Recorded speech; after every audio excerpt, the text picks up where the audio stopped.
Nandritra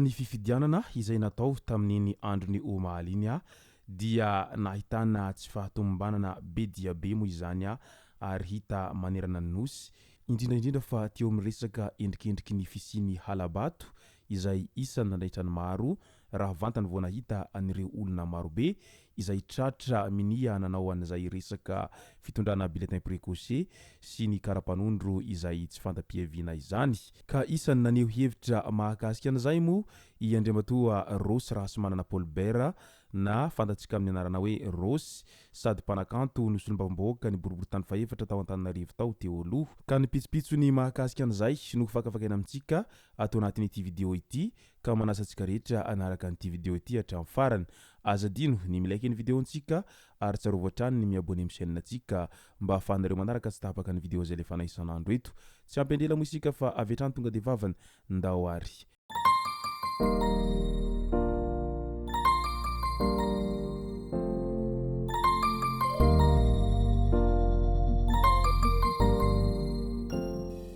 ny tonga tsy miarahaba hono ny namantesitra ka dia faly miarahaba isika rehetra mpanaraka tsy tapaka ny video zay lefako eto isan'andro ny tenako amin'ity androandroany ity araky ny loha hevitrintsika amin'ity androandroany ity dia ny hoe inona no antony nahatonga any tsy fahatomombanana izay hita ny paritaka teto sy teroa amin'ny izay fanaovana fifidianana tamin'iny androny omaly iny iaraha mahita sy iaraha mahalala fa nanao fifidianana ny malagasy rehetra tamin'iny androny omaly iny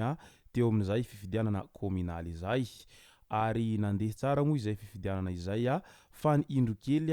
ary hita manerana ny nosy moa izany fisiny endrikendrika ny halabato izay isany namitaraina ny be sy ny maro zany tsy vitsy ny nampiakapeo ary maro ihany koa ireo izay tratra mbodiondry mihitsy tamin'izay fanaovana resaka halabato amin'ny fitondrana karapanondro marobe sy ireo izay bulletin précoce izay efa teny ampilatanan'ireo olona izay tsy mataho-tody amin'ny fanaovana an'izay asa ratsy eo amin'ny resaky ny halabato izay samy nahitana any soritsoritra an'izany avokoa ireo kandida rehetra izay hita ny rotsaka fidiana manerana ny nosy na ny andaniny zany na ny ankilany dia samy misy ihany ireo olona vitsivitsy izay minia manao an'izay resaka hosoka amin'ny halabato izay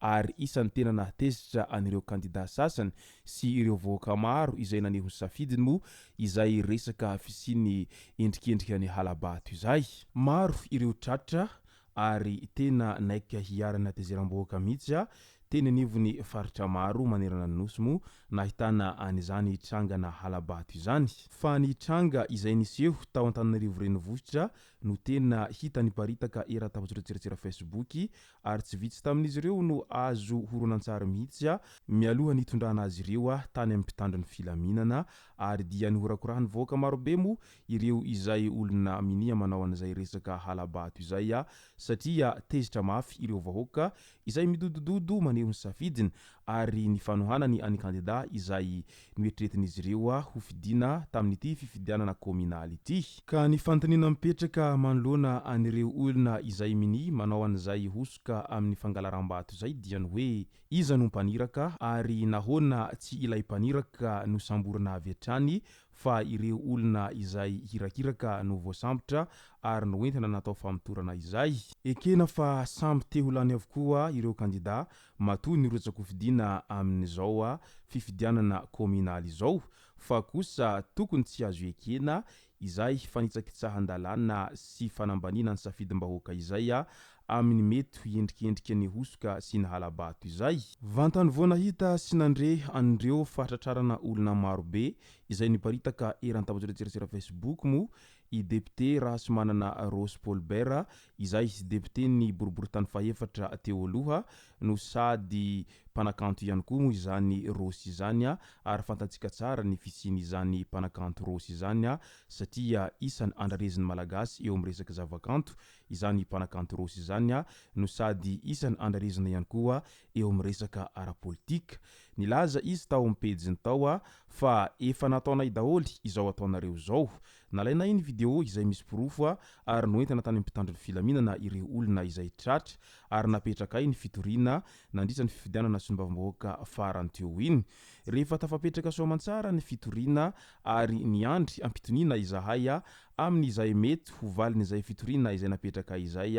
mba ahafahana mandray andraikitra manoloana an'ireo rendrikendrika hosoka sy ny halabato ireo. Nefa mandraky tiany androany dia tsy misy tohiny izany rehetra izany ary mbola niandry foana izahay fa tsy nahitam-baholana sy tsy nahitam-bokany izay fitoriana napetraka hatramin'ny ela mandraky tiany androany izay. Ary mbola izany foana no miverina amin'izao fifidianana izay vao nataontsika izao ho izy hatrany ka dia mba hoviana ihany no tena mba ho hisy valiny mahafapo an'ny vahoaka izay fitoriana apetraka manoloana an'ireo hosoka sy halabato izay hita mibaribary mandritra an'izay fifidianana izay natao izay.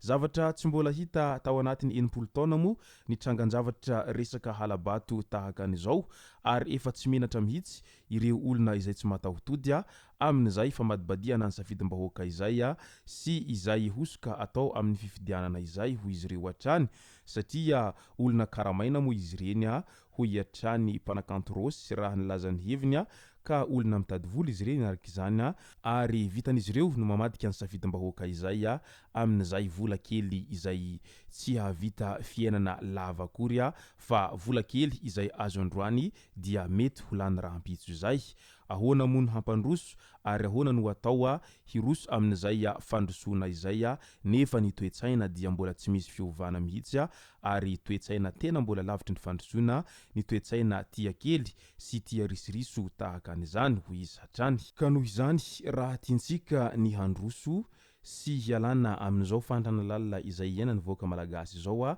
dia ny zavatra tokony ovaina voalohany dia ny toe-tsaina ary aza mba manaiky rebreben'olona amin'izay vola kely sy tity kely izay fa io ihany no tsy mampahomby antsika efa hatramin'izay ka mandraky tiany androany. Nefa tadidio fa rehefa tsy misy zavatra mandeha amin'ny laoniny eto amin'ny tany sy ny firenena isika ihany no mahita faisana amin'izany ary isika ihany no mizaka ny vokatra izany rehetra izany. Rehefa avy eo dia hanome tsiny isika ny mpitondra fanjakana fa hoe ny mpitondra fanjakana no tsy mahay nefa isika hoentina mihitsiny no tena minia mikipy maso sy minia manao an'izay hevitra rehetra tsy hampandroso isika izay satria olona mbola tsy limpivoarana sy tsy tia fandrosoana isika matoa mbola miaina ao anatin'izay toe-tsaina izay mbola lavitry ny fandrosoana izay. Araka izany dia miandry ny valiny ireo fitoriana rehetra izay napetraka momba n'ireo olona izay tratra nanao hosoka amin'ny halabato ireo ny vahoaka rehetra amin'izao fotoana izao. Ainganeka mba ahazo sazy sahazazy avy izy ireo ary indrindraindrindra fa ilay mpaniraka azy ireo dia tokony omena sazy hentsitra ihany koa. Izay sy zay moa no masaka azo naroso tao anatin'ity video ity tomboko lasy tomboko vavy misaotratsika rehetra nanaraka an'ity video ity hatramin'ny farany. Aza dino ny milaiky ny video antsika ary tsarovatra hatrany ny miabone amin'ny chaîne antsika mba ahafahanareo manaraka tsy tapaka ny video izay lefa isan'andro eto. Tomboko lasy tomboko vavy mankasitraka dia mirary soa.